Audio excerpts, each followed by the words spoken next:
അഫ്ഗാനെ അതായത് അഫ്ഗാനെ അവശ്യഘട്ടത്തിൽ ഇന്ത്യ സഹായിക്കുന്നുണ്ട്. അപ്പോൾ ഇന്ത്യ ഇങ്ങനെ ഇത്തരത്തിൽ അഫ്ഗാനിസ്ഥാനെ ഒരു അവശ്യഘട്ടത്തിൽ സഹായിക്കുന്നതിൻ്റെ പിന്നിൽ എന്തെങ്കിലും ലക്ഷ്യമുണ്ടോ? എന്താണ് അതുകൊണ്ട് ഇന്ത്യ ഉദ്ദേശിക്കുന്നത്? ചേട്ടാ, ഇന്ത്യ അഫ്ഗാൻ ബന്ധം തുടങ്ങുന്നത് അത് ഇപ്പോഴൊന്നുമല്ല, മുമ്പ് കാലത്തെ തന്നെ, പണ്ട് കാലത്ത് മുതൽ തന്നെ ഇന്ത്യയുടെ ഒരു സൗഹൃദ രാഷ്ട്രം എന്ന പരിഗണനയിൽ തന്നെയാണ് ഇന്ത്യ അഫ്ഗാനെ കണ്ടിട്ടുള്ളത്. കുറച്ച കാലത്ത്, അതായത് ഈ താലിബാൻ എന്ന സമയത്ത് നമുക്ക് അവരെ ഒരു സംശയ നിഴലിലൂടെ കാണേണ്ടി വന്നിരുന്നു. പക്ഷെ ഇപ്പോ തന്ത്രപരമായ ഒരു സമീപനം അഫ്ഗാനുമായിട്ട് എടുക്കുന്നു എന്നുള്ളതാണ് സംഗതി. 2021 മുതൽ ഇന്ത്യ അനൌദ്യോഗികമായിട്ട് അഫ്ഗാനുമായിട്ട് ബന്ധം സ്ഥാപിച്ചിരുന്നു. അതായത് അമേരിക്കൻ സേന അവിടെ നിന്ന് പിൻവാങ്ങിയതിനു ശേഷം അവിടെ താലിബാൻ ഭരണകൂടം വന്നപ്പോ ഇന്ത്യ തന്ത്രപരമായ ഒരു സമീപനം 2021 മുതൽ അഫ്ഗാനുമായി സ്വീകരിച്ചു. ഇപ്പോ അഫ്ഗാനുമായിട്ട് പൂർണ്ണ തോതിലുള്ള നയതന്ത്ര ബന്ധം ഇന്ത്യ ആരംഭിച്ചിട്ടുണ്ട്. അതിന് കാരണം വന്നത് അഫ്ഗാന്റെ വിദേശകാര്യമന്ത്രി മുത്തഖി ഏതാണ്ട് 5 ദിവസത്തെ ഔദ്യോഗിക സന്ദർശനമാണ്, അനൌദ്യോഗികമല്ല, ഔദ്യോഗികമായിട്ട് തന്നെ അദ്ദേഹം ഇന്ത്യയിൽ വന്നപ്പോ വലിയ വലിയ ധാരണകൾ ഇന്ത്യൻ വിദേശകാര്യ മന്ത്രാലയവുമായും ഇന്ത്യൻ സർക്കാരുമായിട്ടും ഉണ്ടാക്കി. അപ്പൊ ഇതിന്റെയൊക്കെ പശ്ചാത്തലത്തിൽ ഇന്ത്യ അഫ്ഗാനുമായിട്ടുള്ള ബന്ധം സുദൃഢമാക്കുന്നു എന്നുള്ളതാണ് മനസ്സിലാക്കേണ്ടത്. അപ്പൊ ഇതിനിടയിൽ അഫ്ഗാനും പാകിസ്ഥാനുമായിട്ട് യുദ്ധം പൊട്ടിപ്പുറപ്പെട്ടു. കഴിഞ്ഞ മാസമാണ് അത് തീവ്ര സ്വഭാവത്തിലെത്തിയത്. കഴിഞ്ഞ ഒക്ടോബർ 19-ന് രണ്ട് രാജ്യങ്ങളും തമ്മിൽ ഒരു ഒത്തുതീർപ്പ് ധാരണ ഖത്തറിന്റെ മധ്യസ്ഥതയിൽ ഉണ്ടായി. പക്ഷെ ആ ധാരണ പിന്നീട് പലപ്പോഴായി ലംഘിക്കപ്പെട്ടു. ഏറ്റവും ഒടുവിൽ അവിടെ നടന്ന വ്യോമാക്രമണത്തിൽ 10 പേരാണ് കൊല്ലപ്പെട്ടത്. അതിൽ 9 പേർ കുട്ടികളാണ്, ഒരു സ്ത്രീയുമുണ്ട്. ഈ 9 പേർ കുട്ടികളിൽ 2 മുതൽ 12 വയസ്സ് വരെയുള്ള കുട്ടികൾ ഉണ്ട് എന്നുള്ളതാണ് വിവരം. ഇപ്പൊ ഈ ആക്രമണം നടന്നത് കോസ്റ്റ് എന്ന് പറയുന്ന ഒരു പ്രവിശ്യ, കുനാർ എന്ന് പറയുന്ന ഒരു പ്രവിശ്യ, അതേപോലെ മറ്റൊരു പ്രവിശ്യയും കൂടി ആണ് അവിടെ ആക്രമിക്കപ്പെട്ടത്. അപ്പൊ ഈ സമയത്ത് നേരത്തെ തന്നെ ഞാൻ പറഞ്ഞു, രണ്ട് രാജ്യങ്ങളും തമ്മിൽ വലിയ സംഘർഷം നിലനിൽക്കുന്നു. അപ്പൊ അതിർത്തിയിൽ ഈ ചരക്ക് കടത്ത് ഏതാണ്ട് നിലച്ച അവസ്ഥയിലാണ്. പാകിസ്ഥാനിൽ നിന്നാണ് അഫ്ഗാനിസ്ഥാൻ ഏറെക്കുറെ ഒട്ടുമിക്ക അവശ്യ വസ്തുക്കളും കൊണ്ടുവന്നിരുന്നത്. ഭക്ഷ്യവസ്തുക്കളാണെങ്കിലും ശരി, മരുന്നുകളാണെങ്കിലും ശരി. അപ്പൊ ഇത് ഏതാണ്ട് പൂർണ്ണമായി നിലച്ച അവസ്ഥയിലാണ്, അല്ലെങ്കിൽ വളരെ പരിമിതമായിട്ടേ കിട്ടുന്നുള്ളൂ. ഇപ്പൊ ഒരു നിർണായക ഘട്ടത്തിൽ അഫ്ഗാനിൽ വലിയ ഭക്ഷ്യക്ഷാമവും മരുന്നുകളുടെ ക്ഷാമവും നേരിടുന്നു. കാര്യം അഫ്ഗാനിസ്ഥാനിൽ ഈ മരുന്ന് ഉൽപാദനശാലകൾ വളരെ വിരളമാണ്.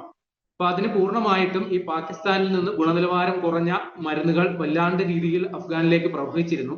അതിനെ ആശ്രയിക്കുക അല്ലാണ്ട് അവർക്ക് വേറെ നിർവാഹമില്ലായിരുന്നു. അപ്പോ കഴിഞ്ഞ ദിവസം അഫ്ഗാന്റെ വാണിജ്യകാര്യ വകുപ്പ് മന്ത്രി അൽഹാജ് നൂറുദ്ദീൻ അസീസി, അദ്ദേഹവും ഇന്ത്യയിൽ 5 ദിവസത്തെ ഔദ്യോഗിക സന്ദർശനത്തിന് വന്നു. അദ്ദേഹവും ഇന്ത്യൻ അധികൃതരുമായിട്ട് കൂടിക്കാഴ്ച നടത്തി. അപ്പൊ അദ്ദേഹത്തിന് കൊടുത്തിരുന്ന ഉറപ്പാണ് ഇന്ത്യ ഇപ്പോൾ പാലിക്കുന്നത്. അപ്പൊ ഇന്ത്യ ഇവിടെ അയൽ രാജ്യങ്ങൾക്ക് ആദ്യ പരിഗണന കൊടുക്കുക എന്നുള്ള ഒരു സമീപനം എടുത്തിരിക്കുന്ന ഒരു രാഷ്ട്രമാണ്.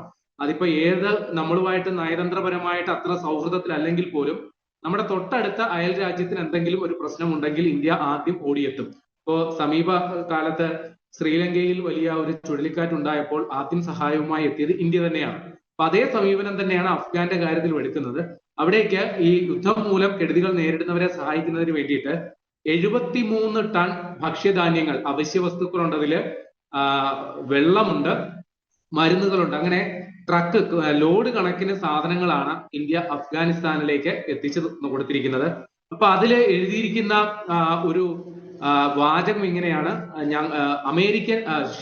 ഇന്ത്യൻ ജനതയുടെ സമ്മാനം, അഫ്ഗാൻ ജനതയ്ക്ക് വേണ്ടി ഇന്ത്യൻ ജനതയുടെ സമ്മാനം എന്ന തലക്കെട്ടോടു കൂടിയാണ് ഈ സാധനങ്ങൾ അവിടെ എത്തിച്ചിരിക്കുന്നത്. ഇത് ദുരിതാശ്വാസ ക്യാമ്പുകളിൽ കഴിയുന്നവർക്ക് അല്ലെങ്കിൽ ഭക്ഷ്യവസ്തുക്കൾ അതിന്റെ ദൗർലഭ്യം അനുഭവിക്കുന്നവർക്കും എത്തിച്ചു കൊടുക്കാനുള്ള സംവിധാനം അത് അഫ്ഗാൻ സർക്കാരാണ് അത് ചെയ്യുന്നത്.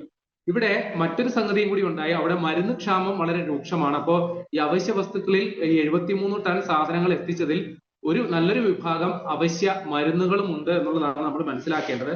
തൊട്ടു പിന്നാലെ അഫ്ഗാനുമായിട്ട് ഇന്ത്യയിലെ പ്രമുഖ മരുന്നുൽപാദക ശാലയായ സൈഡസ് ലൈഫ് സയൻസ് എന്ന് പറയുന്ന സ്ഥാപനം, അവര് അഫ്ഗാനിലെ മറ്റൊരു പ്രമുഖ മരുന്നുൽപാദക ശാലയായ റോഫി ഇന്റർനാഷണൽ ഗ്രൂപ്പുമായിട്ട് ഒരു ദീർഘകാല കരാറിൽ ഏർപ്പെട്ടു. $100 മില്യൺ കരാറാണ്. അപ്പൊ ഇത് പ്രകാരം ആദ്യഘട്ടത്തിൽ ഈ സൈഡസ് ലൈഫ് സയൻസ് എന്ന് പറയുന്ന സ്ഥാപനം അഫ്ഗാനിലേക്ക് വേണ്ട അവശ്യ മരുന്നുകൾ എത്തിച്ചു കൊടുക്കും. പിന്നാലെ ഈ മരുന്നുകൾ നിർമ്മിക്കാനായിട്ടുള്ള സാങ്കേതിക സഹായവും അതുമായി ബന്ധപ്പെട്ടുള്ള മറ്റ് സംഗതികളുമെല്ലാം ഈ സൈഡസ് ഫാർമസ്യൂട്ടിക്കൽസ് അഫ്ഗാന് കൈമാറും. അങ്ങനെ സ്വന്തമായി അവരെ മരുന്ന് നിർമ്മിക്കാൻ പ്രാപ്തരാക്കുക എന്നുള്ള ഒരു പരിപാടിയിലേക്കും ഇന്ത്യ കടക്കുന്നു. അപ്പൊ നേരത്തെ ഞാൻ പറഞ്ഞു, കഴിഞ്ഞ 24-നും 25-നുമാണ് പാകിസ്ഥാൻ അവിടെ വ്യോമാക്രമണം നടത്തിയത്. അപ്പൊ ഇതിന് ശക്തമായ തിരിച്ചടി നൽകും എന്നുള്ളതാണ് വിവരം. അപ്പൊ ഈ കോസ്റ്റ് എന്ന് പറയുന്ന പ്രവിശ്യയിലാണ് 10 പേർ കൊല്ലപ്പെട്ടത്. അതിൽ 9 കുട്ടികളുണ്ട്. പുനാർ പക്തിക മേഖലയിൽ നടന്ന ആക്രമണങ്ങളിൽ 4 പേർക്ക് പരിക്കേറ്റിട്ടുണ്ട് എന്നുള്ളതാണ് വിവരം. അപ്പോൾ പാകിസ്ഥാൻ ഈ വ്യോമാക്രമണം കടുപ്പിക്കാനായിട്ടുള്ള സാഹചര്യം കഴിഞ്ഞ ദിവസങ്ങളിലായിട്ട് ഇസ്ലാമാബാദിലും അതേപോലെ പെഷവാറിലും ചാവേർ ബോംബാക്രമണം നടന്നു. അപ്പൊ ഇസ്ലാമാബാദിൽ നടന്ന ബോംബാക്രമണം എന്ന് പറയുന്നത് ഞെട്ടിപ്പിക്കുന്ന സംഗതിയാണ്. കാര്യം അവരുടെ തലസ്ഥാനമാണ്. അപ്പൊ അവിടെ നടന്ന ഈ ചാവേർ ബോംബാക്രമണങ്ങളുടെ പിന്നിൽ അഫ്ഗാൻ ഭീകരവാദ സംഘടനയായ തെഹ്രീക്കെ താലിബാൻ ആണ് എന്നുള്ളതാണ് പാകിസ്ഥാന്റെ വാദം. അതിൽ ഈ പെഷവാറിൽ നടന്ന സംഭവത്തിന്റെ ഉത്തരവാദിത്തം അവർ ഏറ്റെടുത്തിട്ടില്ല.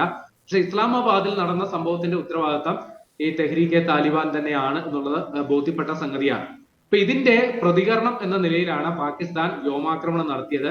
അതിന് പാകിസ്ഥാൻ നൽകുന്ന ന്യായീകരണം ഈ തെഹ്രീക്കെ താലിബാൻ നേതാക്കളെ ലക്ഷ്യമിട്ട് നടത്തിയ ആക്രമണമാണ് എന്നുള്ളതാണ്. പക്ഷെ അവിടെ കൊല്ലപ്പെട്ടത് സാധാരണക്കാരായ ഒരു സ്ത്രീയും 9 കുട്ടികളുമാണെന്നുള്ളതാണ് വിവരം. മുമ്പ് ഈ പഷ്തൂൺ വിഭാഗത്തിൽപ്പെട്ട അല്ലെങ്കിൽ ഖൈബർ പഖ്തൂൺഖ്വ മേഖലയില് പാകിസ്ഥാൻ നടത്തിയ വ്യോമാക്രമണത്തിലും ഇതേപോലെ താലിബാൻ നേതാക്കളെ ലക്ഷ്യമിട്ടാണ് നടത്തിയതെങ്കിലും അതും വന്നു പതിച്ചത് ജനവാസ മേഖലയിലാണ്. ഏതാണ്ട് 12ഓളം പേർ ആ സമയത്ത് അവിടെ കൊല്ലപ്പെട്ടിരുന്നു. ഇത് പാകിസ്ഥാനെ അന്താരാഷ്ട്ര തലത്തിൽ തന്നെ വലിയ പ്രതിരോധത്തിലാക്കിയിരുന്നു. സ്വന്തം ജനതയെ ബോംബിട്ട് കൊല്ലുന്നവർ എന്നാണ് അന്ന് വിശേഷിപ്പിക്കപ്പെട്ടത്. ഏതായാലും പുതിയ സാഹചര്യത്തിൽ 2 രാജ്യങ്ങൾ തമ്മിലുള്ള സംഘർഷം അയയാൻ ഒരു സാധ്യതയും കാണുന്നില്ല. വീണ്ടും ഒരു യുദ്ധത്തിലേക്ക് പോകും എന്ന് തന്നെയാണ് കരുതുന്നത്. കാരണം ഒത്തുതീർപ്പ് ധാരണകൾക്ക് വിരുദ്ധമായി പാകിസ്ഥാൻ നിരന്തരം വ്യോമാക്രമണം നടത്തുന്നു. ഇതിന് തിരിച്ചടി നൽകും എന്നുള്ള ഒരു നിലപാടാണ് അഫ്ഗാൻ എടുത്തിരിക്കുന്നത്. ഈ ഒരു സാഹചര്യത്തിൽ അവിടെ ജനങ്ങളുടെ ജീവിതം ദുരിതത്തിലാണ് എന്നുള്ളതാണ് വാസ്തവം. ആ ഒരു ഘട്ടത്തിൽ ഇന്ത്യയെ സംബന്ധിച്ച് അഫ്ഗാനുമായിട്ട് നമുക്ക് ദീർഘകാല ലക്ഷ്യങ്ങളാണ് ഉള്ളത്. ഒന്ന്, പാകിസ്ഥാനെതിരെ ഇന്ത്യക്ക് തോളോട് തോൾ ചേർന്ന് നിൽക്കാൻ പറ്റിയ ഒരു രാജ്യമെന്ന നിലയിൽ ഇന്ത്യ അഫ്ഗാനെ പരിഗണിക്കുന്നു. കൂടാതെ അഫ്ഗാനിൽ അടിസ്ഥാന സൗകര്യ വികസനത്തിൽ വലിയ നിക്ഷേപ സാധ്യതയുണ്ട്. അത് ഇന്ത്യയിലെ വ്യവസായികൾക്ക് ഒരു നിക്ഷേപങ്ങൾ നടത്താൻ, ഇന്ത്യൻ വ്യവസായങ്ങൾ അത് വികസിപ്പിച്ചെടുക്കാൻ പറ്റിയ ഒരു ഭൂമികയാണ് അഫ്ഗാൻ എന്നുള്ളതാണ്. കൂടാതെ ഇന്ത്യയുടെ മിഡിൽ ഈസ്റ്റ് പ്രദേശങ്ങളിലോട്ടുള്ള ചരക്ക് ഗതാഗതത്തിന് ഒരു ഇടനാഴിയായിട്ട് അഫ്ഗാൻ പ്രവർത്തിക്കാനും സാധിക്കും.